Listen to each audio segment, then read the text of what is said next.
ಉತ್ತರ ಕರ್ನಾಟಕದ ಹೆಮ್ಮೆಯ ರೈತ ಧ್ವನಿ ಟಿವಿ ಚಾನೆಲ್, ಬೆವರಿಗೊಂದು ಭರವಸೆ.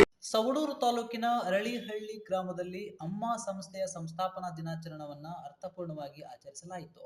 ವಿದ್ಯಾರ್ಥಿಗಳಿಗೆ ಕಲಿಕಾ ಸಾಮಗ್ರಿಗಳನ್ನು ವಿತರಿಸುವ ಮೂಲಕ ಸಂಸ್ಥೆ ತನ್ನ ಸಾಮಾಜಿಕ ಕಾಳಜಿಯನ್ನ ಮೆರೆದಿದೆ.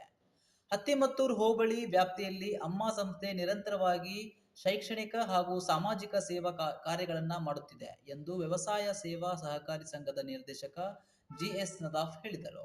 ಅರಳಿಹಳ್ಳಿ ಗ್ರಾಮದ ಸರ್ಕಾರಿ ಕಿರಿಯ ಪ್ರಾಥಮಿಕ ಶಾಲೆಯಲ್ಲಿ ನಡೆದ ಕಾರ್ಯಕ್ರಮದಲ್ಲಿ ವಿದ್ಯಾರ್ಥಿಗಳಿಗೆ ನೋಟ್ಬುಕ್, ಪೆನ್, ಪೆನ್ಸಿಲ್ ಹಾಗೂ ರಬ್ಬರ್ ಸೇರಿದಂತೆ ಕಲಿಕಾ ಸಾಮಗ್ರಿಗಳನ್ನು ವಿತರಿಸಲಾಯಿತು.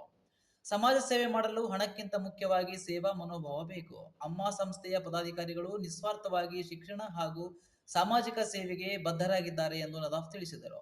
ಶಾಲೆಯ ಶಿಕ್ಷಕ ಕೆಆರ್ ಕರಿಬಸವರಾಜ್ ಅವರು ಸಂಸ್ಥೆ ಕಟ್ಟಕಡೆಯ ಶಾಲೆಗೂ ಆಗಮಿಸಿ ವಿದ್ಯಾರ್ಥಿಗಳಿಗೆ ಕಲಿಕಾ ಸಾಮಗ್ರಿಗಳನ್ನು ನೀಡುವುದರ ಶ್ಲಾಘನೀಯ ಎಂದು ಅಭಿನಂದನೆ ಸಲ್ಲಿಸಿದರು. ವಿದ್ಯಾರ್ಥಿಗಳ ಶಿಕ್ಷಣಕ್ಕೆ ನೆರವಾಗುವ ಮೂಲಕ ಅಮ್ಮ ಸಂಸ್ಥೆ ಕೈಗೊಂಡಿರುವ ಈ ಸೇವಾ ಕಾರ್ಯಕ್ಕೆ ಎಲ್ಲೆಡೆಯಿಂದ ಮೆಚ್ಚುಗೆ ವ್ಯಕ್ತವಾಗಿದೆ. ರೈತ ಧ್ವನಿ ಮೀಡಿಯಾ ನ್ಯೂಸ್, ನಾನು ಶಶಾಂಕ್ ಕಾರ್ಕೆ.